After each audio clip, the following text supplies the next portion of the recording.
Selamat malam teman-teman semua.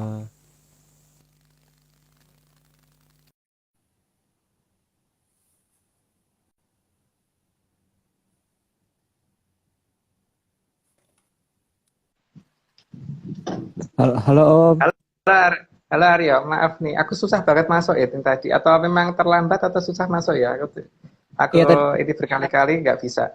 tadi agak terlambat Om. Maaf banget nih. Oh, ya udah. Iya, Tak kirain akunya yang error lagi kayak dulu kan pernah error kayak dulu itu. iya nggak apa-apa Om. Nggak apa. Nih kita sambil nunggu nih Mbak ini ya. Hari ini yang jadi ini Mbak Nani ya Om. Bener ya? Anjani, Mbak Anjani. Mbak Anjani. Ini panggilannya Nani. Ya. Mbak Anjani gitu. Oke. Sambil nunggu. Salamenyan semua. Nih Om, sambil nunggu nih aku punya pertanyaan penting sebenarnya nih Om. Apaan? Ini gambar poster nih sangat menarik nih Om.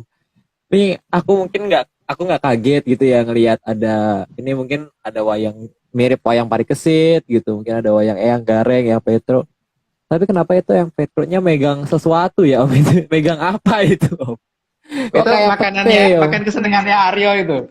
Loh kok aku Om? Makanan, iya, Oh, makanan kesukaannya Aryo itu. Pete kan jadi bawa. Wah, iya, buktinya ibunya Aryo penggemar pete. Kalau aku kan hanya karena terpaksa. oh, terpaksa kenapa tuh Om? Terpaksa karena ada orang jualan kalau nggak dibeli kasihan gitu loh Aryo. Oh iya bener bener bener bener. Menjaga roda ekonomi ya Om. Iya benar menjaga roda ekonomi, membantu pemerintah kan berarti. Iya iya.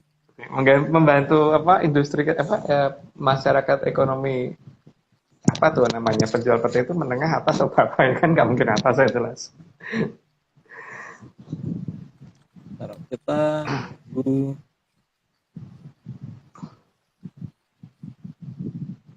Oh ini dia. Anjani LSS sudah. Eh, Mbak.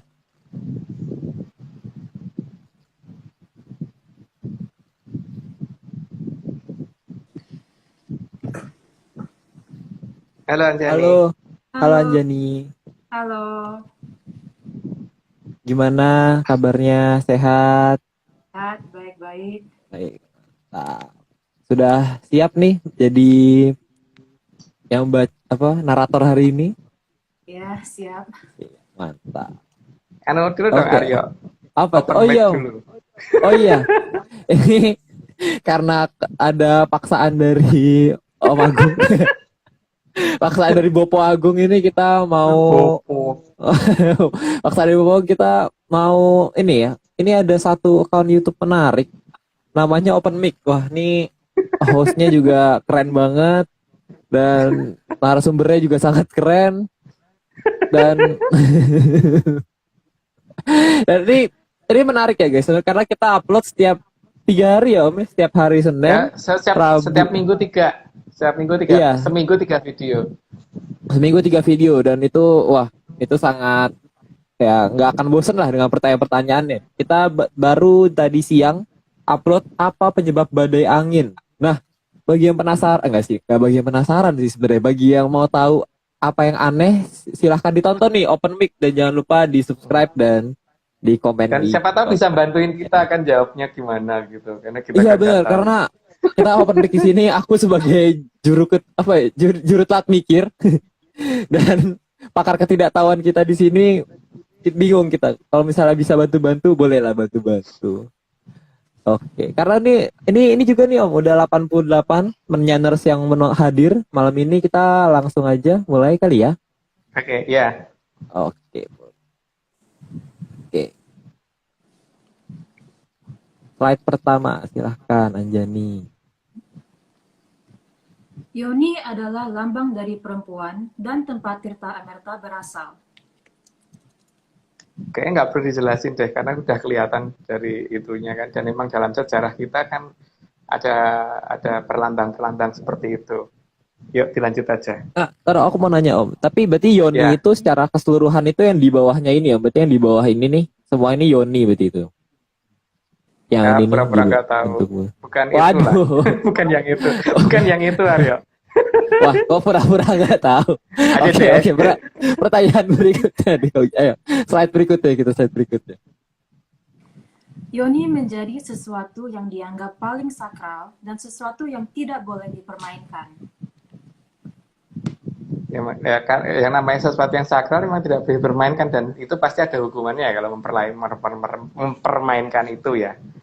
Nah itu apa? Monggo dilihat dulu ya, karena saya tidak berhak untuk menjelaskan lebih detail lagi. Monggo dilanjut Mbak. Wah, ini kayaknya Om Agung under ini ya, banyak penjagaan ini ya malam ini nih. Om. Gak boleh. Oke, lanjut di slide ketiga. Maka seharusnya perempuan itu adalah makhluk yang harus dijunjung kehormatannya. Perempuan merupakan tempat awal lahirnya manusia. Ya, kan di mana-mana kan ya nggak ada ya yang namanya bapak melahirkan, yang ada kan ibu kan yang melahirkan. Jadi asal kita ada itu kan karena ada orang tua, tapi yang paling jelas kita datang melalui siapa gitu kan. Itu yang harus kita ingat dulu. Sehingga di sini apalagi dalam tradisi di Jawa itu jelas bahwa beda ya dengan saya tidak ngomong dengan masalah agama dan apa enggak, tapi berdasarkan tradisi di Jawa itu dari sistem penciptaan di jagat gumelar itu perempuan lebih dulu daripada laki-laki. Makanya kan kalau kita lihat suara dari orang itu pertama kali pasti suara perempuan dulu baru berubah ke laki-laki kan, yang cowok. Suara Tapi perempuan tuh berarti melengking gitu kali ya, Om. Maksudnya suara sebelum apa namanya akil balik ya, sebelum akil balik kan tuh suara pecah tuh kalau cowok ya. Ya, kan Aryo pernah ngalami suara kayak gitu kan pasti. Suara di sini memang itu suara aku masih agak cempreng. Ya enggak, tapi udah beda, enggak kayak dulu. Dulu kayak suaranya enggak kayak gitu. Ya itu menunjukkan bahwa memang dia lebih awal. Berarti emang ada beda dengan di ini ya tradisi kita dengan yang di luar negara kita. Di luar negara kita kan seolah malah kebalik ya, laki-laki dulu baru perempuan. Di kita enggak, perempuan dulu baru laki-laki. Gitu. Jadi lanjut.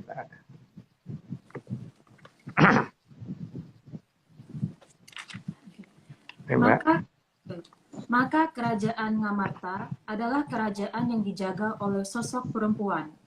Ngamarta sendiri berasal dari kata Amarta atau Amerta, dan selama ini justru tidak tertulis di berbagai cerita. Nah, kayaknya waktu pas pembukaan Babat Ponomarto sendiri kan dari pihak Pendowo itu di Pendowo langsung di bawah di bawah bimbingan dari Dewi Kunti kan, perempuan kan yang ini, bukan Prabu Pandu Dewonotonya, karena Prabu Pandunya sudah pulang ke Kayangan, tapi di sini Dewi Kuntinya yang nuntun para Pendowo supaya berhasil dalam Babat Ponomarto sehingga menjadi kerajaan Amertapura. Oke, lanjut dulu. Karena jamnya juga udah jam segini. Penghormatan di negara kita ditunjukkan dengan menyatakan kota penting pusat pemerintahan sebagai ibu kota, bukan bapak kota. Ya bukan hanya mbah kota juga nggak ada loh. Nenek kota juga nggak ada. Yang ada tuh ibu. Ibu kan itu kan berarti ibu kan sesuatu dalam keluarga yang dianggap oleh anak-anak harus dihormatin kan. Yang dihormati dalam satu keluarga itu bapak dan ibu. Tapi di sini kita tidak pernah menyebut nama kota sebagai kota pusat peradaban itu sebagai nama bapak kota, itu nggak pernah sih. Kita nyebutnya ibu. Ini menunjukkan bahwa ibu itu adalah sosok yang harus dihormati dan berarti di sini perempuan memang lebih awal daripada si bapak. Karena bapak nggak disebut di sini. Ya, lanjut dulu Mbak. Bahkan pulang ke negara kita dianggap sebagai pulang ke pangkuan Ibu Pertiwi. Sekali lagi, bukan ke pangkuan Bapak, tapi pangkuan Ibu. Ya, jadi kalau ada orang ke luar negeri terus pulang, itu biasanya kan disebutnya pulang ke pangkuan Ibu Pertiwi, atau ada suatu wilayah yang tadinya bergabung dengan negara lain atau memecahkan diri menjadi negara lain, bergabung ke wilayah kita, dikatakan kembali ke pangkuan Ibu Pertiwi kan. Itu contohnya pada saat waktu pas perebutan Papua Barat dulu kan juga begitu kan, dikatakan Papua kembali ke pangkuan Ibu Pertiwi, bukan kembali ke pangkuan Bapak Pertiwi. Gitu juga ketika banyak orang Timur-Timur yang pengen kembali ke Indonesia kan juga dikatakannya banyak orang Timur-Timur yang pengen kembali ke pangkuan Ibu Pertiwi, bukan bukan pengen kembali ke pangkuan Bapak Pertiwi. Ya Mbak, lanjut dulu. Bentar, boleh motong bentar Om. Ini aku Ya, lebih penasaran sama patungnya Om. Ini gambar patung ini penasaran nih Om. Ini gambar siapa Om? Apakah gambar Betawi Pertiwi kah atau gimana? itu sedapatnya Haryo. Oh, saya dapat jawab gambar kira gambar sedapatnya. Bukan karena kirain. itu. Wah, oh. Oke, Karena kan kita biar lanjut. biar ada gambarnya kan. Kita lanjut. Dalam kehidupan seluruh manusia, biasanya sosok ibu adalah sosok yang paling dekat dengan anak. Ya, karena apapun kebutuhan dan biasanya paling peka. Anak mengalami apa itu biasanya ibunya lebih peka. Misalkan anak menyembunyikan sesuatu apa, mungkin di sekolahan ada masalah atau apa, walaupun nggak laporan, biasanya yang namanya ibu tuh kerasa. Kalau bapak belum tentu, tapi kalau ibu pasti kerasa biasanya, walaupun tidak terdefinisi ya, gitu. Apa Ini Aryo? aku setuju nih Om. Ini karena dulu mamaku agak serem Om sebenarnya. Bisa tahu aku nggak pernah cerita tentang apa-apa, tiba-tiba mama tahu kamu pacaran ya. Itu kan itu kaget. Itu kan tadi kelambangan kedekatan kita ya Om, bener nggak Om? Iya, Atau jangan-jangan mamaku serem aja, menyeramkan aja gitu bisa tahu. Pak mamaku pacaran sampai ngomong detail loh Om. Kau pacaran sama orang namanya depannya J ya, Jen loh. Terus panik loh, tuh panik beneran. Tuh mamaku menyeramkan nih. Itu agak menyeramkan tuh. Hati-hati guys sama ibu tuh, dia sangat peka berarti ini setuju nih, ini valid nih. iya. Valid gitu. Oke, lanjut. Ya, lanjut tuh. Seorang, Gambarnya, nah, seorang ibu akan rela melakukan apapun untuk anak cucunya dan tidak akan pernah meminta balik apa yang sudah diberikannya. ya, yang harusnya memang begitu ya. Tapi kalau misalkan sampai tidak seperti itu tuh aneh gitu. Tapi biasanya memang yang ibu tuh memang seperti itu. Nggak ada yang kemudian setelah ngasih ke anaknya terus minta balik, itu nggak ada. Yang ada malah mau minta apa. Kayak jadi kalau orang tua saya tuh ngasih taunya gini ya. Kalau misalkan mangga, orang tua tuh kayak bijinya mangga itu walaupun tinggal bijinya aja masih dikerokoti itu orang Jawa ngomongnya, masih dihabisin juga gitu, padahal tinggal sampai seperti apa gitu. Ya memang ibu itu pasti pengorbanannya paling besar kalau untuk anak. Oke, lanjut dulu. Seorang ibu pasti akan menerima kembali anak cucunya meskipun sudah diperlakukan tidak baik. Ibu nggak akan pernah tega sama anaknya. Apapun itu yang namanya anak itu, apapun yang diperlakukan seperti apapun pasti akan memaafkan, pasti begitu. Dan pasti dalam kondisi apapun orang yang namanya ibu itu pasti akan mengharapkan anaknya kembali, walaupun di luar sana mungkin lebih senang atau gimana, tapi tetap melihat anak kembali itu akan lebih senang. Jadi walaupun anaknya mungkin pernah menghina seperti apapun, namanya itu nggak akan memikirkan itu, tapi yang penting bisa bertemu anaknya aja tuh udah senang. Lanjut Mbak.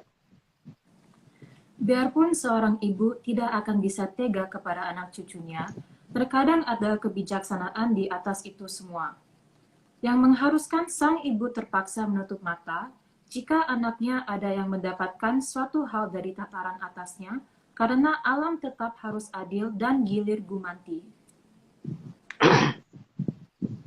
Ya terkadang bukan hanya itu ya. Misalkan ada anaknya nakal, terpaksa nyubit, walaupun itu terpaksa dilakukan, tapi waktu pada saat nyubit anaknya, walaupun yang merasakan sakit anaknya, tapi si ibu pasti juga ikut ngerasa sakit itu. Tidak akan mencubit aja terus salahmu gitu, nggak bisa. Pasti juga dalam hatinya juga mesti sedih, karena bagaimanapun juga itu adalah anaknya sendiri gitu. Tapi ya gitu, masalahnya kadang-kadang kita harus mengerti bahwa alam itu punya hukum yang lain. Jadi kalau sang anak ini bertindak tidak baik ya, kadang-kadang yang namanya orang tua tidak bisa melindungi ya di situ ya. Oke, lanjut dulu. Segala jenis pakaian, pasti jenisnya akan lebih banyak dimiliki perempuan daripada laki-laki. Ya, itu udah jelas ya model pakaian. Kalau untuk laki-laki paling kan cuman itu aja kan. Kalau perempuan tuh macem-macem gitu, dari mulai yang ketutup semua sampai kebuka semua itu ada semua gitu kan. Jadi kalau cewek cowok kan enggak gitu loh. Gitu ya gitu aja gitu kan. Kalau zaman sekarang kaos Gitu loh. kaos semua gitu. Heeh. Kaos Kalau kita kutang kan semua gitu. Kalau kita kan ini toh satu lemari ya gitu aja gitu modelnya gitu. Kalau cewek kan nggak macam-macam banget gitu. Yang aku tahu mbakku sama adik-adikku dulu gitu. Bentuknya aneh-aneh gitu. Kalau kita kan ya paling kaos, celana pendek, celana panjang, jas, jaket, terus lengan panjang, lengan pendek. Cuman itu tuh Aryo, kalau cowok Iya, nggak iya kalau lebih-lebih cowok. kan. Nih Anjani setuju nggak kalau misalnya perempuan modelnya juga lebih banyak? Iya, setuju banget. Setuju. Dari yang paling ketutup semua sampai paling kelihatan semua gitu loh. Itu perempuan masih ada. Warna apapun ya, pasti ada warna apapun gitu. Ada, Iya. Semua warna warna apapun ada. ada. Iya. Kalau cowok kan enggak. Kalau cowok mayoritasnya warnanya ya warna-warna tua gitu kan. Iya. Jarang. Ya ada sih yang aneh-aneh itu juga ada, tapi kalau mayoritasnya kan nggak begitu. Ini lanjut dulu Mbak. Nih, oke lanjut tuh. Belum di. Secara fashion, perempuan akan lebih banyak modelnya. Itu artinya, yang mengajari berpakaian dengan benar, indah, dan menarik adalah sosok perempuan. Jadi memang pada saat pertama kali menurut versi cerita kita ya. Jadi dulu ketika manusia diturunkan pertama kali berarti sosok ibu yang mengajari cara anak itu berpakaian. Dan sampai sekarang kan masih begitu kan, kalau habis mandi dan sebagainya biasanya ibu yang ngajarin anak untuk berpakaian yang benar. Biasanya loh. Ya walaupun bapak bukan berarti enggak juga, tapi mayoritasnya pasti ibu. Gitu. Oke lanjut Mbak. Bahkan agar sang anak tampil lebih segar, sehat, dan menarik, sang ibu tidak akan merasa lelah memandikan sang anak dengan air yang dipastikan bersih bagi anaknya. Itu sih udah jelas ya, mungkin nggak perlu jelasin lagi. Lanjut deh Mbak. Setelah memandikan, maka pasti akan memakaikan baju untuk sang anak, tidak akan dibiarkan telanjang. Hal ini biasanya lebih sering dilakukan para ibu daripada para bapak. Iya, yang saya ingat kadang-kadang malah bapakku tuh dulu kalau adikku telah habis dimandain ya biarin aja telanjang malah gitu. Tapi kalau ibu nggak mau, pasti habis itu dibedakin kayak apa kayak macam-macam gitu setelah ini. Kalau adikku dulu waktu bayi kan malah nggak begitu. Kalau bapak itu kadang-kadang malah kayaknya lucu kalau kayak gini, ya ibu masih nggak boleh. Iya, iya kan Aryo? Iya pasti. Coba aja. Kalau ibu pasti bilangnya takut masuk angin gitu. Mau cucu, mau anak kayak gitu pasti gitu. Takut masuk angin terus kalau udah kalau diminyak bapak kan telonin enggak kan? semua. Iya enggak sih, Loh, maksudnya bapak kan ya udah malah- telanjang. Ya udah. lucu gitu malah gitu kan? Iya. Malah diketawain gitu kan pasti. Iya. Aduh. Ayo udah. Oke, kita lanjut lagi nih. Om. Ya lanjut dulu. Hal yang sama bila diprediksikan akan terjadi pada kesucian air yang ada di aliran air yang dianggap suci. Supaya tidak ternoda, maka pasti akan ditutupi atau diberikan pakaian agar bagian yang dianggap suci tidak terlacak. Ini menyangkut masalah sesuatu yang disembunyikan ya. Karena dikhawatirkan bahwa tempat tersebut akan rusak atau ternoda, maka penutupan itu dilakukan dengan sengaja, jadi bukan dengan tidak sengaja atau tidak alamiah ya. Jadi saya ngomong di sini masalah tidak alamiah, dengan tujuan agar daerah yang dianggap suci tadi supaya tidak terjangkau oleh orang yang kemungkinan justru akan merusak daerah itu, atau bukan katakan merusak, tapi secara tidak sadar bahwa malah akan mengubah pola di sana gitu loh. Gitu. Oke, dilanjut dulu Mbak. Kesucian suatu air amerta harus abadi dan tidak boleh dijadikan bahan tertawaan karena beda kepercayaan, sebab bisa menimbulkan malapetaka. Maka jika memang ada perubahan peradaban, lebih baik aliran suci tersebut ditutupi meskipun masih mengalir. cukup jelas sih harusnya maksudnya di sini bahwa ini ada aliran air suci yang disucikan oleh leluhur, dan leluhur tidak mau ini aliran berubah menjadi sesuatu yang menjadi buruk, dan ini bisa dijadikan untuk dasar kehidupan dari semua makhluk. Makanya ini harus dijaga.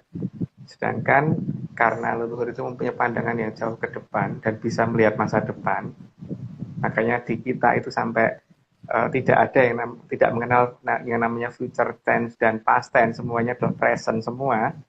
Orang Indonesia kalau bicara semuanya present, itu menunjukkan bahwa memang pandangan leluhur yang ke depan itu semuanya bisa ya, di masa depan dan di masa lalu itu adalah ada di masa sekarang gitu kan. Sehingga beliau lebih baik ini ditutupi untuk saat ini supaya aliran ini tetap ada. Gitu. Lanjut, Mbak. Air suci harus tetap mengalir supaya kehidupan juga bisa berjalan. Juga agar kehidupan yang baru juga bisa muncul dan terus bertahan, serta segala jenis kotoran bisa dibersihkan. Itu fungsi dari air ya. Tapi yang jelas kan di sini masalahnya ada sesuatu yang benar-benar dianggap suci dan luhur. Makanya ini kenapa saat ini tidak bisa dilihat karena itu ya, karena memang dengan sengaja ditutupi. Karena bagaimanapun juga beliau ini tidak mau ini nggak ada, gitu.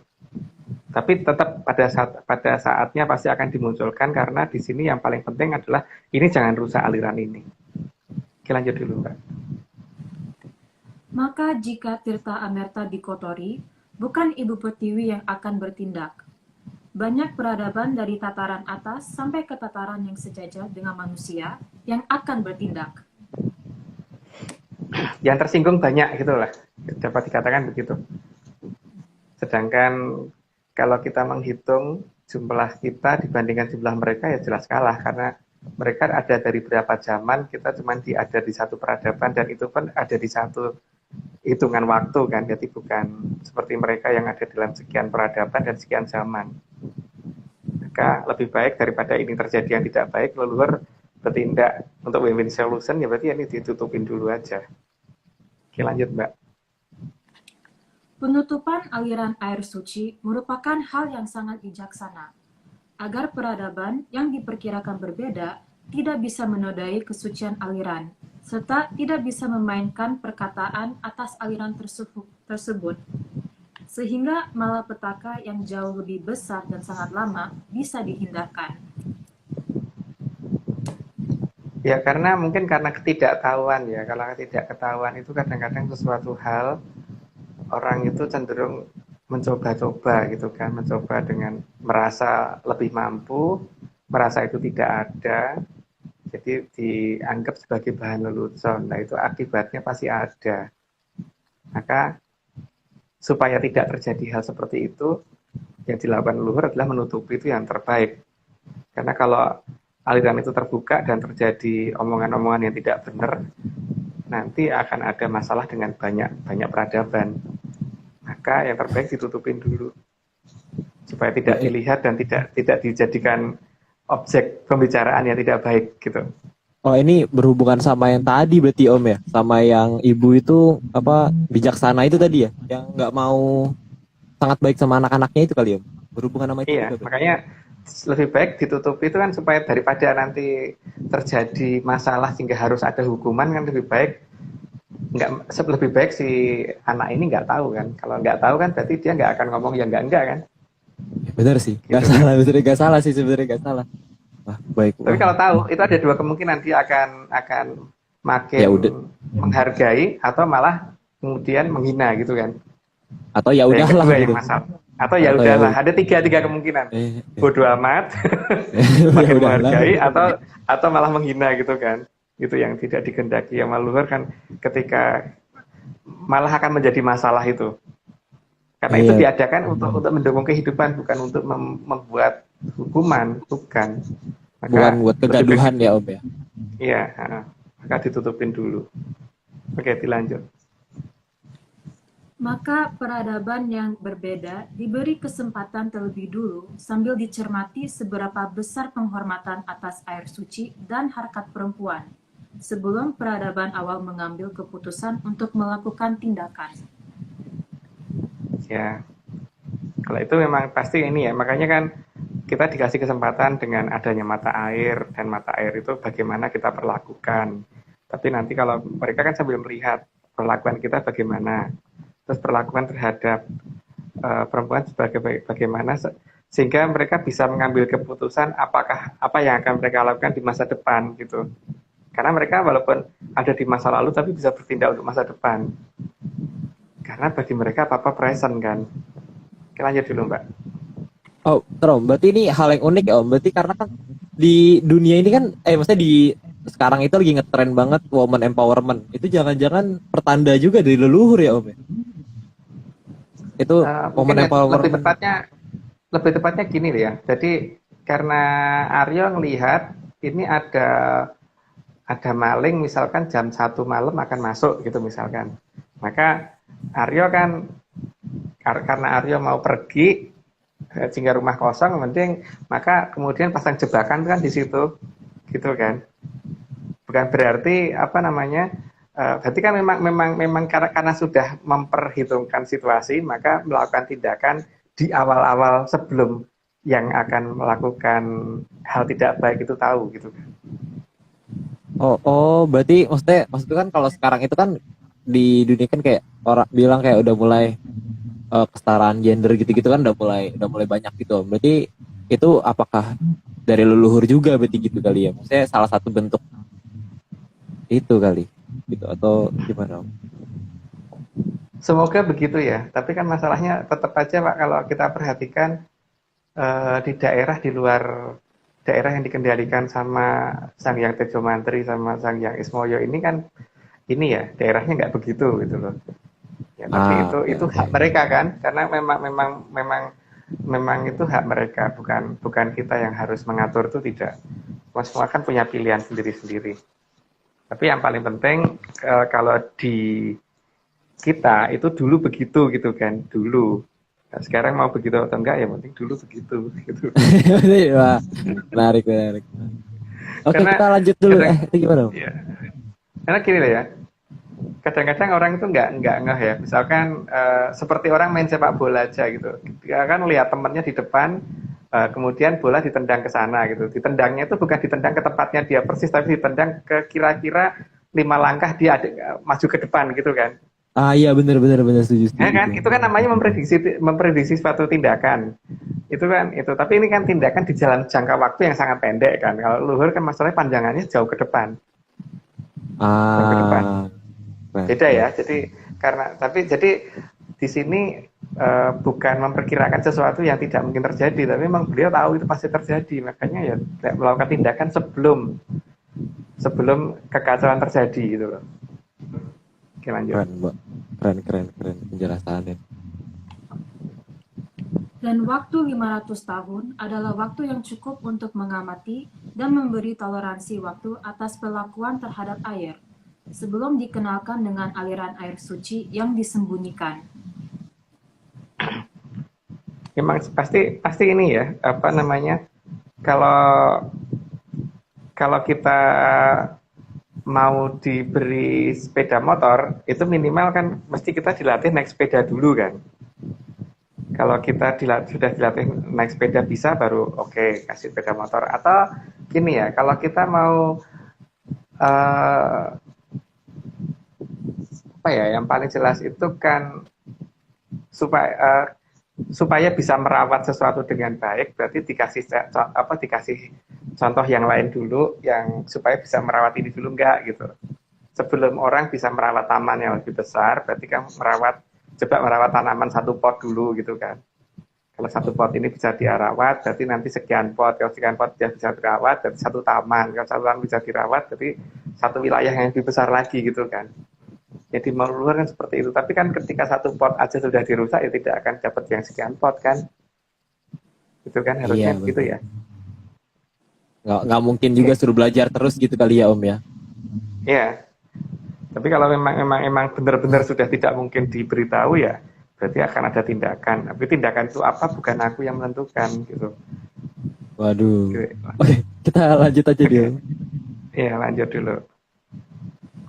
Namun bisa kita lihat sendiri bahwa penghormatan atas sumber kehidupan ternyata memang kurang dipenuhi oleh peradaban kita. Ya dilihat dari ininya kan juga sekarang ini justru pencemaran itu banyak ya, pencemaran tuh di air, bukan hanya di air sih, di udara juga, di tanah juga, dan ya terhadap makhluk yang lain dan sebagainya ya. Makanya dan kita merasa pokoknya dunia ini punya kita sendiri gitu, keseolah begitu. Jadi kalau ada makhluk yang lain itu dianggap cuma nunut gitu kan. Padahal mungkin mereka lebih lama tinggalnya daripada kita. Makanya kadang-kadang kita mendengar kalau orang itu diusir, diusir. Padahal siapa yang duluan tinggal di situ gitu kan. Jadi gimana ya? Karena harmonisasi dengan lingkungan ini sudah sangat jauh. Maka ya itulah yang terjadi. Kita kehilangan banyak hal yang seharusnya itu menjadi patokan kita dalam bertindak ya, karena untuk saat ini kan ya kita orientasinya adalah manusia ya itu harus dituruti apapun gitu loh. Jadi makhluknya itu nunut doang gitu. Begitu kan kalau kita. Kalau luar kita kan enggak, semua itu boleh tinggal, semua itu boleh hidup dan asal semua itu saling mendukung gitu kan, bukan saling menghancurkan, tidak. Saling mendukung, saling melengkapi kehidupan. Karena semua makhluk diciptakan itu pasti ada fungsinya masing-masing bagi seluruh kehidupan. Kita dilanjut dulu. Bahkan bukan hanya limbah yang ada, tapi juga sumber aliran dijadikan tempat sampah raksasa. Hal ini tentu diperhatikan dan akan menjadi bahan pengambilan keputusan oleh peradaban Atlantis. Itu sudah cukup jelas sih menurut aku ya, itu tidak perlu dijelaskan lagi. Monggo dilanjut, Mbak.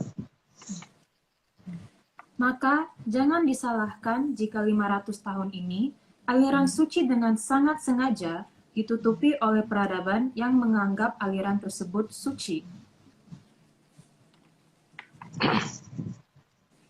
Ya, penutupan itu kan memang dilakukan dengan sengaja. Tadi sudah saya jelasin kira-kira kenapa dan untuk apa. Karena beliau masih berpikir bahwa kalau ada satu generasi yang dianggap memang tidak memperhatikan itu, tapi kan di generasi di bawahnya beliau sudah lihat lagi bahwa ada yang membutuhkan itu.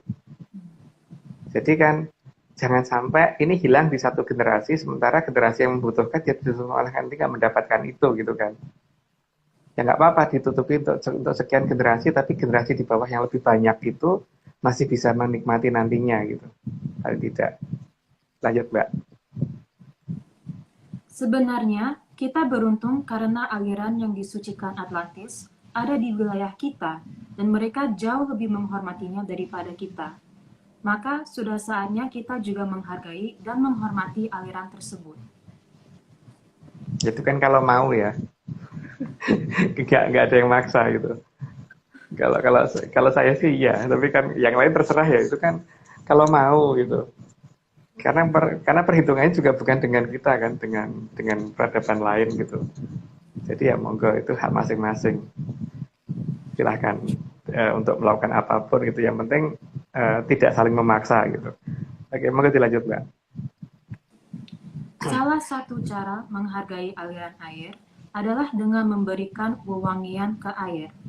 Maka ajaran untuk memberi wewangian bunga masih mengakar di budaya kita sampai sekarang.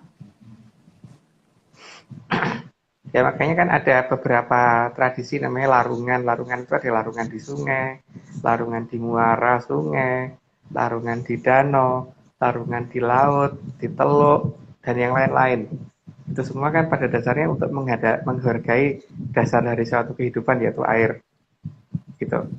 Dan supaya air itu dijaga bukan kemudian dikotori. Jadi pemberian wewangian itu tujuannya adalah untuk supaya kita nanti ngeh lagi gitu loh, baunya seperti apa sih yang diadopsi itu gitu. Oke, lanjut. Sebelum dibukanya aliran suci, Atlantis telah mengajarkan bagaimana caranya memberi penghormatan kepada air. Dengan cara meminta diadakan larungan sesaji ke perairan laut. Karena aliran yang akan dibuka merupakan segara tanggung atau kanal yang amat sangat lebar. Untuk membiasakannya, maka dijadikan tradisi larungan. Ya, karena dikatakan emang bentuk aliran suci itu bukan 1-2 meter lebarnya, tapi kilometeran, dan kilometernya pun tidak 1-2 kilo, minimal di 8 kilo. Makanya dikatakan Kadyo Segoro Tanggung, atau seperti Segoro Samudra ya, Samudra Tanggung. Maka supaya orang nantinya tidak kehilangan tradisi pada saat itu dibuka, berarti kan karena bentuknya adalah seperti segoro tanggung, berarti ada ombaknya dan sebagainya, dan cukup dengan aliran yang cukup besar dan deras, maka tradisi itu kemudian diajarkan di bagian selatan Jawa terutama, dan di selatan Bali dan sebagainya gitu, untuk menghormati keberadaan yang menjaga aliran tersebut gitu. Maka diadakan upacara-upacara, salah satunya larungan sesaji dan sebagainya itu, supaya kita nanti tidak kaget begitu itu harus ketika itu nanti sudah muncul kembali. Lanjut, Mbak.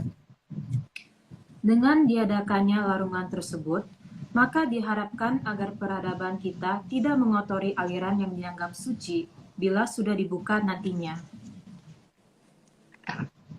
Karena kalau contohnya kalau orang mau mengadakan upacara, biasanya daerah itu dibersihkan dulu kan, tidak dikotori dulu gitu loh. Itu apa? Di tradisi keraton manapun, kalau mau mengadakan upacara dimanapun, itu pasti wilayah itu akan dibersihkan dulu, tidak dikotori. Demikian juga kalau tradisi itu akan dilakukan di pinggir lautan atau di tengah lautan atau di perairan apapun, itu berarti daerah itu akan dibersihkan dulu.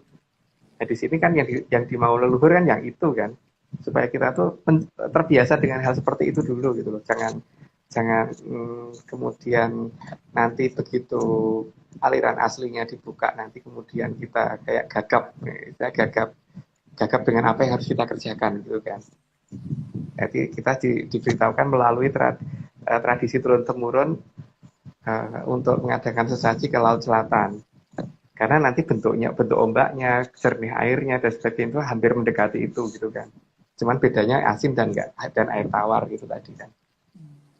Tapi gede ombaknya, kejernihan airnya dan sebagainya mirip.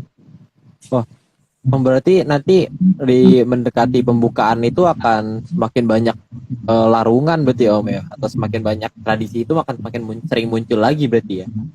Iya. Atau dan sekarang kan disadari apa tidak orang sudah mulai kembali ke tradisi seperti itu ya. Ya memang ada yang tidak mau, tapi kan itu hak mereka. Tapi kan bagi yang mau ya apa-apa gitu kan. Gitu. Ya, terus kalau masalah sesuai pakem dan tidak sesuai pakem itu dari kayak saya beliau sendiri nanti akhirnya mengajarinnya gimana, maksudnya dalam bentuk apa gitu kan. Tapi yang paling penting kan penghormatan terhadap alirannya itu ya. Jadi lihat aja sebelum mengadakan larungan pasti daerah itu dibersihkan dulu tuh Aryo. Yang dimau kan itunya dulu kan. Oke, soal sesuai pakem atau tidak itu nanti secara bertahap akan dibenahi lagi, tapi paling tidak kan kemudian kebiasaan untuk membersihkan pantai itu akan dilakukan pasti. Kemauannya dulu gitu ya, iya, berarti kemauannya keinginannya dulu. Oh iya sih, benar. Kita iya. boleh lanjut nih Om ya. Ya lanjut dulu. Meskipun makna dari larungan saat ini malah sudah bergeser jauh karena penerjemahan filsafat, sehingga makna aslinya hilang tentang bagaimana agar Sang Hyang Amertasari mau datang. Ya, kalau orang banyak mungkin ngomong bahwa kalau mau belajar Jawa, belajarlah filsafatnya dulu. Itu kebalik banget kalau sama saya ya, karena kalau saya melihat filsafat itu membuat kita jauh dari makna aslinya sih. Karena ya itu tadi akhirnya kita hanya berlatih untuk melihat kata-kata indah dan kemudian mengartikan kata-kata itu, dan tapi tidak memahami apa yang ada di lapangan sebenarnya terjadi itu apa gitu kan. Nah seharusnya kan seperti di gambar ini, bahwa nanti ketika Segoro Tanggung itu dibuka, si Amertasari ini dibuka kembali kan, berarti harusnya kan ujung sana tuh nggak kelihatan gitu. Seharusnya seperti itu kan. Dan ombak itu seperti itu gitu yang mau digambarkan seperti itu. Oke, Oh, dilanjut karena dulu Mbak. karena saking lebarnya ya Om, jadi ujungnya tuh nggak kelihatan mesti gitu. Iya, lebar Ah, sebelah sana sampai nggak kelihatan. oke oke oke. Wah, gede banget berarti ya. Iya. Silahkan dilanjut. Maka untuk simulasi sebelum air suci dibuka dan siap menerima kehadiran Sang Hyang Batari Amartasari dan Sang Hyang Batari Pertiwi, maka jajaran patih di Atlantis yang menggantikan hadirnya dua batari tersebut dengan hadirnya Sang Mahapatih Dewi Kadita bila upacaranya benar. Ya, makanya memang ini ya, mereka juga menilai itu kan, sehingga kalau upacaranya benar ya didatengin, tapi kalau upacaranya nggak salah ya dicuekin. Nah, dan juga ada beberapa ciri khas kalau diterima itu biasanya kembang yang dilarung dan sebagainya itu akan ke tengah laut dan menghilang. Tapi kalau misalkan ditolak ya akan berceceran berserakan di sepanjang pantai. Itu berarti ditolak. Kalau diterima pasti ke tengah. Atau mungkin bagian ini diterima, bagian yang lain ditolak. Ini kelihatan yang diterima apa, yang ditolak apa kelihatan. Tapi mayoritas sekarang itu perhatiin deh, kalau larungan kembali ke pinggir pantai lagi atau ke tengah. Ke tengah itu bukan karena didorong loh ya, tapi diambil oleh ombak dan kemudian tidak dikembalikan lagi lah, itu baru diterima seperti itu. Oke, lanjut dulu Mbak. Sang Mahapatih Dewi Kadita ini biasanya berpakaian hijau pupus dan sangat cantik, sehingga kadang dianggap sebagai Maharatu Kidul, padahal beliau adalah Sang Mahapatih, karena Sang Maharatu selalu berpakaian keemasan, bukan hijau. Ya, nama ratunya kan Gilang Kencono nih, Mas Gilang Kencono. Gilang itu kan mengkilat, Kencono itu emas. Jadi bukan berpakaian hijau pupus. Tapi Mahapatihnya iya. Dan Mahapatih Dewi Kadita itu putri dari kerajaan yang ada di daerah Jawa Barat.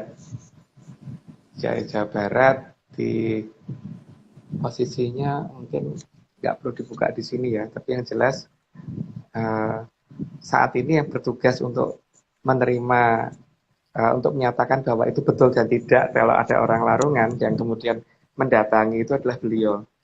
Saat ini begitu. Tapi emang ya cantik banget ya, jangan kaget kalau ketemu beliau itu ya. Karena ya kalau dan bukan berperawakan seperti orang yang dewasa banget itu enggak, just gimana ya? Pokoknya kelihatan muda dan cantik tapi tegas gitu loh. Jadi juga enggak ini. Enggak kelihatan seperti ibu itu enggak. Jadi kalau dikatakan ibu mungkin nesu malah mungkin malah marah. Umur 20 kayak kelihatan kayak orang umur 20-an kuliahan gitu kali ya Om ya. Ketuaan. Ketuaan. 20 ketuaan ya. Wow, oke. Ketuaan Natio. Wah, berarti Kelihatan masih sangat muda kok. Oh ya, berarti ini aku mau notes penting ya berarti ya. Jadi kalau misalnya beliau hadir bentuk apa maksudnya menggunakan pakaian hijau pupus itu berarti Dewi Kadita gitu ya, berarti Sang Mahapatih Dewi Kadita gitu. Sedangkan kalau berpakaian emas dia Sang Maharatunya. Iya. Gitu. Oh. Itu versi kita ya. Kalau orang lain kan boleh berkata lain kan. Oh iya betul. Boleh berkata lain. Jadi kalau kita ngomongnya begitu. Oke. Berarti itu salah satu ini ya, berarti salah satu pembeda yang paling jelas ya Om ya. Gitu ya, yang bisa membedakan keduanya. Ya. Karena yang namanya Gilang Kencono itu kan Gilang itu mengkilat, Kencono itu emas. Mana mungkin emas warnanya hijau pupus ya kan? Mana mungkin emas warnanya hijau gado? Enggak mungkin kan? Kan enggak mungkin dikatakan Gilang Kencono kalau nggak mungkin dikatakan Gilang Kencono kan kalau warnanya hijau pupus. Iya sih, benar setuju. Nah, ya. Harusnya dari itu sudah kelihatan. Tapi kan masing-masing orang boleh berpendapat lain ya. Oke, lanjut nih. Bila upacara dilakukan dengan benar, maka dapat dipastikan Sang Mahapatih akan hadir, dan itu seharusnya terlihat nyata, bukan hanya astral. Dan karena mereka masih hidup, jadi mereka bukan hantu gitu loh. Kalau hantu ya itu astral, tapi kalau ya itu makanya kalau misalkan datang ya datang gitu. datang ya wujudnya ya ada, ya bisa dilihat. Bukan hanya yang lihat cuma satu dua orang, ya tidak. Harusnya semua yang ikut upacara itu bisa lihat semua, bukan satu dua orang. Harusnya begitu. Karena ya yang kita alami kan begitu tuh Aryo. tidak seperti itu kan. Yang Iya. makanya kadang-kadang aneh kok orang ngomong astral sih, kita nggak pernah lo ketemu astral, gitu. Kita pernah ketemu wujud aslinya gitu. Iya. Oke, lanjut dulu Mbak. Jadi bukan hanya efek alam saja yang terlihat, karena kalau hanya efek alam, maka berarti yang datang hanya di tataran prajurit. Nah iya, kalau cuman ombaknya doang seperti apa, terus ini seperti apa, ya berarti ini belum diterima. Yang terima berarti bukan mutmatis, jadi masih yang di tataran bawah. Itu namanya cuma legani gitu. Tapi kalau seharusnya kan yang datang ya betul-betul yang punya, ya paling tidak orang kedua di kerajaan itu ya, atau minimal Tumenggung, kayak Tumenggung itu menteri ya zaman sekarang. Minimal itu kan, bukan cuman ya gini ya, kalau Arya datang ke rumahku, itu kan bukan cuma suara mobilnya sama asap mobilnya doang yang datang kan. Serem banget dong kalau itu. Iya, bukan cuma anginnya doang gitu kan. Ya Aryonya datang gitu. Kalau Aryonya nggak datang berarti ada yang salah gitu loh. Iya. Iya enggak? Kalau datang cuma suara mobilnya, terus getaran mobilnya sama asap mobilnya, itu berarti kan klaksonnya ada yang salah. Berarti ada klaksonnya, berarti kan Aryo nggak mau datang ke tempatku kan sebenarnya. Ya enggak? Iya, bukan nggak mau, mungkin ya udah gitu. Ngirim orang aja. kali ya. Ngirim tapi orang kan, gitu. Tapi kan bukan berarti ini ya. Kalau diterima itu kan nggak begitu kan. Kalau aku misalkan supaya Aryo mau datang, misalkan Aryo nanti ke tempatku tak sediain ini gitu. Kalau datang ya datang, tapi kalau enggak kan ya datang. Kalau cuma suara mobilnya, suara ini doang. Surat notifikasi HP doang gitu. Itu kan atau notifikasi HP doang, itu berarti kan bukan mau datang kan. Bener. Jadi harus tegas sekarang menyatakan bahwa ini diterima dan tidak. Itu kalau ketemu diterima, tapi kalau enggak berarti tidak diterima, berarti masih belum benar tradisinya. Gitu kan? Berarti yang mau kita katakan kan itu kan. Bagi kita loh, tapi kalau bagi orang lainnya boleh beda. Jadi kalau bagi kita loh, kalau dia nggak datang ya berarti ya belum. Kalau cuma harus tunggu beliau datang gitu ya. Sampai datang berkali-kali deh gitu kan. Iya. Ya seperti Aryo kalau misalkan nunggu ibunya datang, tapi kalau yang datang cuman notifikasi HP. Notifikasi HP doang. Atau kiriman atau paketnya doang, bukan ibunya datang. Berarti kan ibunya belum mau datang kan? Beda kan? Beda ya. Walaupun ngasih atau cuma suaranya. Atau kalau cuma ngirim transferan gitu. Nah itu kan nggak datang gitu. Iya, beda. Itu kan karena kasihan, bukan karena pengen ketemu kan? Waduh, nggak tahu deh Om. Waduh. Ya gitu. Jadi ini di sini harus ada suatu pembeda tegas bahwa ketika tidak bertemu dalam bentuk yang wujud yang asli, yang benar-benar bisa dilihat oleh semua yang ada mengadakan upacara, berarti upacaranya gagal, gitu kan? Bagi tim Atlantis Series gitu berarti. Ya, bagi kita itu berarti gagal. Kita boleh lanjut ya? Ya lanjut.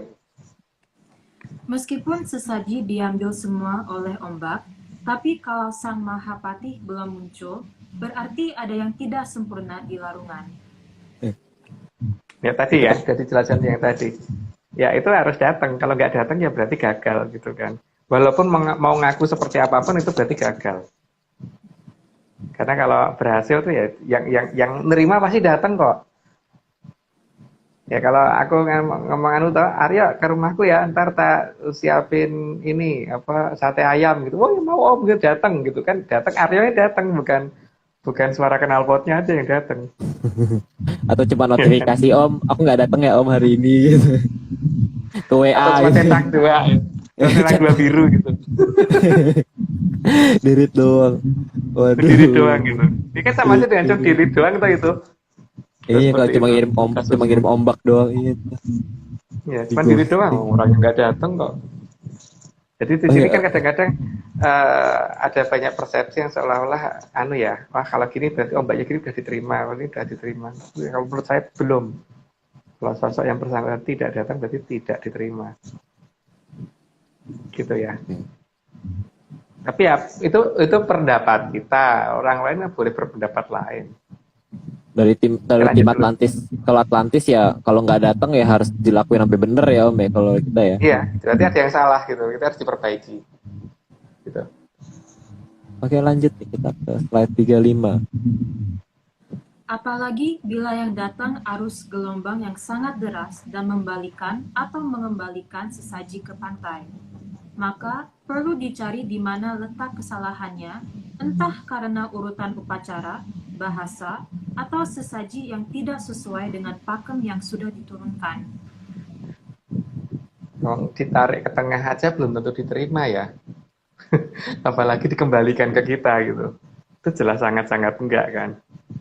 Karena kan saat ini ya ada beberapa yang menganggap bahwa yang penting sudah dilakukan, yang penting itu kita sudah melakukan upacara.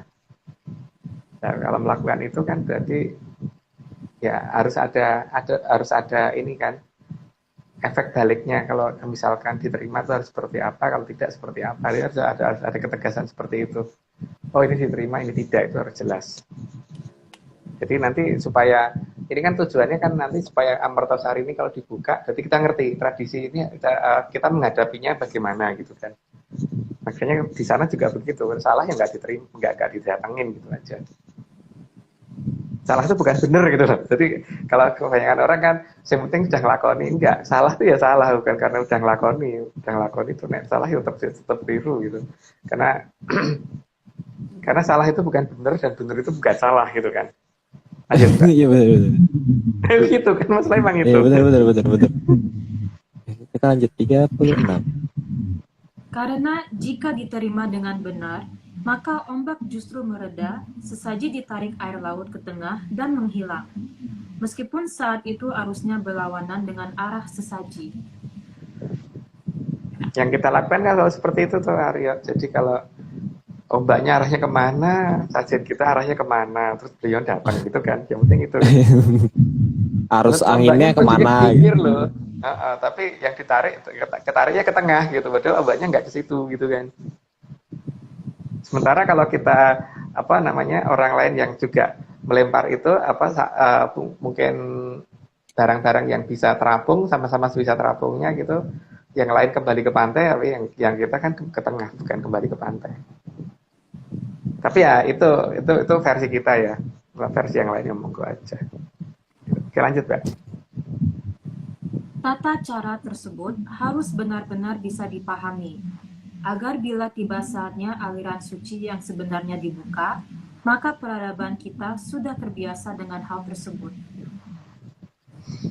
Itu pembiasaan ya, yang dilakukan oleh Selatan itu pembiasaan aja, supaya orang ngerti bahwa menghadapi aliran suci itu ini yang harus dilakukan gitu. Dan kalau ini dilakukan dengan benar, hadiahnya adalah dapat gerbang, dapat itu kan, dapat jembatan untuk menuju ke sana, sehingga bisa berjalan menuju ke sana. Itu adalah kalau kita melakukan secara betul.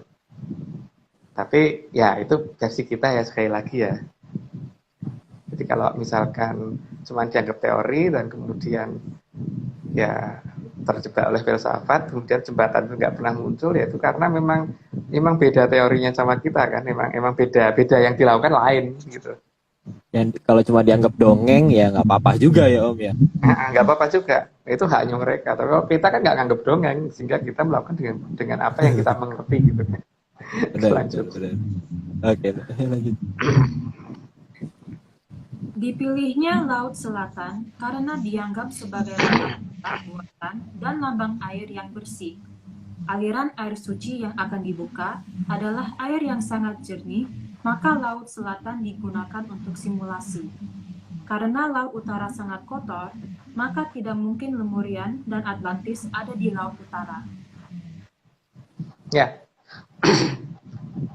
Ya terserah sih, ada yang ngeklaim Lemuria atau Atlantis di Laut Utara, kalau kita enggak banget ya. Karena peradaban besar itu pasti tidak akan mau menempati tempat yang kotor gitu. Nggak usah peradaban besar deh. Tempat orang kalangan atas aja itu tempatnya pasti bersih gitu loh. Nggak mungkin tempatnya kotor. Kenapa kalau saya ngomong begitu? Karena Laut Utara itu cenderung di beberapa meter dari bibir pantai biasanya warnanya coklat kan airnya. Beda dengan Laut Selatan. Laut Selatan itu sampai bibir pantai itu airnya masih bening, gitu ya, masih bersih, masih bening. Dan dari ombaknya juga beda. Jadi di utara itu ombaknya cenderung lebih kecil, di selatan itu ombaknya lebih besar. Nah, ombak itu akan sama persis dengan ombak nanti di Amartasari juga seperti itu, karena itu kan dulu untuk membatasi supaya Jenggala sama Penjalur tidak perang. Jadi ombaknya selalu menuju ke arah pinggir dari kedua tepi barat dan timur. Cuman yang penting kan bagaimana supaya itu supaya kita nggak kaget dengan bentuk ombak yang seperti itu kan. Gede ombaknya bukan kecil. Serem Gitu, juga makanya Om yang itu. digunakan Laut Selatan, iya. Wah. Sebelum itu dimunculkan, gitu ya. Lanjut, Mbak. Ini semua sudah tertulis dalam sabdanya Mahaprabhu Brawijaya ke-8 dalam serat Sastra Wulan. Mungkin nggak perlu dijelasin ya. Itu ada, karena orang kan ngakunya Brawijaya cuma sampai 5, kecuali kita kan. Kita itu yang paling aneh ada. Brawijaya kita Iya, sampai 8 gitu kan. kita kan nggak mau sama Om, kita nggak boleh sama. Nggak boleh sama, nggak boleh sama. Emang kita ngertinya 8 kok. Nggak orang ngomong 5, kita ngertinya 8. Dan bagi kita emang 8 gitu kan. Bukan 5. Bener. Nah, makanya ketika orang yang ngomongnya 5, ya berarti kita tidak bisa cerita tentang Sastra Wulan gitu kan. Karena bagi kita ngertinya kita 8, Pak. Maka kita ngertinya Sastra Wulan gitu kan. Betul. Lanjut. Oke, lanjut. Karena Sang Mahaprabhu Brawijaya ke-8 mampu menggunakan mata satu untuk memprediksi masa depan dengan sangat akurat. Karena batin kita cuma satu ya. Kalau orang batinnya 2 tuh aneh ya menurut saya. Tapi orang kan batinnya cuma satu. Jadi mata batin ini yang digunakan sehingga untuk melihat masa depan supaya benar-benar tepat. Tapi kan tradisi ini sudah hilang di negara kita. Ya entah itu dianggap salah atau dianggap gimana, tapi ya, itu terserah masing-masing. Tapi kalau saya sih pengennya itu kembali gitu kan. Tapi ya saya bukan seorang orang yang bisa ngajarin orang lain, jadi bukan perguruan ya kita Aryo ya. Jadi kita tidak ngajarin orang lain kan. Jadi kita hanya untuk kita gitu kan. Iya benar. Karena kalau ada orang minta pembuktian dan sebagainya, lah ngapain dibuktiin? Masalahnya kan apa keuntungannya untuk kita juga gitu. Kan pernah tau kita ditanya, tak jawab dengan begini kan loh. Kalau leluhurku punya duit Rp1.000, kalau yang percaya sama leluhurku aku doang kan berarti aku dapat duit Rp1.000. Tapi kalau kamu ikut percaya aku cuma dapat 500 gitu kan. Kalau Mereka bagi juga. kamu jangan percaya gitu. Iya kan? Iya Om.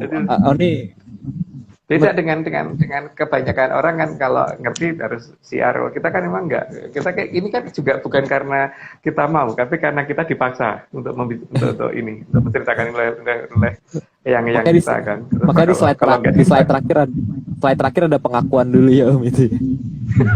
Penjelasan dulu. Slide terakhir selalu ada penjelasan. Ya oke, kita lanjut dulu nih 41 tuh, tanggung. Sehingga penggunaan mata satu sangat diperlukan dalam memperhatikan gerak-gerik alam raya. Ya kalau saya begitu, tapi kalau orang lain kan mungkin nggak begitu gitu. Dan mungkin malah dikatakan salah mata satu, karena kalau saya kan ikutin ajarannya Mataram itu begitu ya. Jadi di pewayangan kan memang Satrio dan dewa-dewa, Bedoro-bedoro dan sebagainya itu matanya satu. Buto baru matanya 2 gitu kan kalau di Buto atau hewan gitu. Buto atau hewan gitu. Makanya kalau dikatakan itu kan karena dilihat dari samping. Kalau dilihat dari samping kenapa Buto digambarkan matanya 2 gitu kan. Bahkan di Anoman aja matanya 2 ya Om, di Gagerak Yogyakarta tuh masih 2. Iya. Tapi kalau untuk Bedoro kan enggak kan, nanti katanya 1. Satrio pasti 1. Arjuna kapan coba di pewayangan Arjuna Bedoro gitu matanya 2 kapan? Gak pernah sih Om, gak pernah. Bahkan di Betoro, Sang Hyang Betoro Wisnu ini kan perlambangannya juga gak pernah gitu Om. Pasti Betoro Betari. Menarik sih. Kalau dikatakan cuman karena dia digambar dari samping kan seharusnya gambar yang lain nggak begitu kan? Harusnya dari samping semua kan, satu-satu semua ya. Harusnya. Berarti kan ada kesengajaan kan? Ada kesengajaan bahwa pakailah itu gitu kan, pakailah mata satu. Biar seperti yang mata satu di wayang. Iya. Wah, menarik ini. Oke, kita lanjut ya. Ini slide konfirmasi ini. Oh iya. Sabdaning hyang kawakas arsa andamel gumunipun sang angin-angin tumuju kamulyaning triloka buana. Ya itu sih nggak perlu diterjemahkan karena itu kan hanya siap laporan sudah selesai gitu kan ke sana bahwa udah ini loh gitu kan, karena kalau enggak ntar benjol kita Aryo, jadi kita sudah melaksanakan apa yang diperintahkan sudah gitu. Jadi bukan karena kita pengen ini dipopulerkan, tidak ya, tapi karena kita ada perintah untuk melakukan untuk menjelaskan ini. Makanya kita juga tidak semuanya kita buka sih, memang kita hanya membuka di bagian pinggir sekali gitu ya. Jadi, kita ya, ini laporan, ini pertanggungjawaban ya, jadi bentuk laporan pertanggungjawaban ya. Ya, kode laporan bahwa sudah kita sampaikan gitu. Nanti dari ada protesnya, nanti kalau dikurangi kenapa? Ya biarin kok nggak dikurangi, nanti bisa sampai pagi gitu kan. Nggak selesai live-nya besok dia gitu. Ini ada slide terakhir ya, ada slide terakhir nih. Nah, ya itu kan apa namanya, dalam ininya leluhur kan memang dikatakan begitu kan, dahulu kan temukan ing tanah Jawa lolonan sansaya dangu sansaya andodro. Ya harus diartikan sendiri aja. Kalau masalah akan jumedule kumambange watu hitam sama kumambange watu hitam sama sileme perahu gabus tuh memang nanti akan terjadi, tapi itu apa ya, monggo diperhatikan aja. Kalau lambang tiga kerajaan sudah jelas ya. Lambang tiga kerajaan sudah jelas. Kalau kiri bawah itu kan peringatan dari kita dari lama ya, bahwa hati-hati dengan daru beksi. Semoga sudah pernah diperhatikan dan hati-hati dengan itu gitu aja. Karena ini nanti yang paling berbahaya itu. Tapi ya dianggap gak berbahaya gitu, nggak apa-apa kok. Oke, Arya, gitu dulu ya kayaknya. Ada. Oh ya Pak Marius, mungkin minggu depan sudah mulai bisa aktif, mungkin minggu depan. Saat ini karena kesibukan beliau belum bisa jadi host lagi. Jangan kesibukan dong Om. Ya. Bukan kesibukan aja. Kesibukan aja gitu. Oke, kesibukan aja. Kesibukan. Dia bukan sakit ya, tidak sakit, tidak. Emangnya benar-benar lagi nggak bisa jadi host gitu. Tapi minggu depan mungkin sudah bisa lagi. Gitu. Terus untuk minggu depan masih tentang rentetan tentang cerita ini. Tapi mungkin makin lama makin mendalam tentang apa sih aliran Amertasari itu apa, terus kemudian kenapa sih itu nanti harus muncul dan untuk gunanya untuk apa, di mana, buktinya apa, nama wilayahnya apa saja yang menandai itu nanti ada. Sang Puspotajem berarti nggak selesai-selesai nih Om kayaknya nih Om. Panjang Sekali nih kayaknya. Terus kenapa berubah menjadi nama Berantas, terus ada nama di zaman kerajaan apa, dan itu ada apa aja. Ada nama apa aja yang ditinggalkan oleh Kuripan, apa aja yang ditinggalkan oleh Jahanapura, apa aja yang ditinggalkan oleh kerajaan-kerajaan yang lain, termasuk Majapahit dan sebagainya. Menarik banget. Iya. Oke ya, jadi ini masih satu rentetan, cuman karena yang sampai ke kita itu kan kemarin udah sampai lebih dari 300 episode, makanya kita bingung. Aku lupa sampean besok itu tepatnya yang apa, pokoknya yang penting masih rentetannya ini. Cuman saya minta ke Mas Mogo untuk di-cut, jangan sampai 300 lah, kan ini pasti capek pada dengerin itu mulu gitu kan. 300. Waduh. 300 slide pasti Mas, 300 episode, satu episodenya rata-rata 40 sampai 50, saya kan capek Aryo. Mending diambil bagian apa aja yang penting dah gitu. Jadi minta kalau bisa di berapa gitu aja, jangan sampai 300 untuk masalah Puspotajem ini. Oke. Gitu. Oke. Kita sudahi malam ini ya Om ya. Ya. Makasih Anjani. Makasih Om. Makasih Nani. Ini Nani katanya lagi kuliah di Kanada ya? Iya, lagi online. Aduh. Oh online. Wah, angkatan online kita nih berarti sebelum kita angkatan online. Sedih banget ya angkatan online. Di ngambil jurusan apa? Nani di Psikologi. ngambil psikologi. Iya. Oh, Menarik ngikutin nih. ibunya ya. Iya. Ngikutin ibunya ya psikologi. Iya.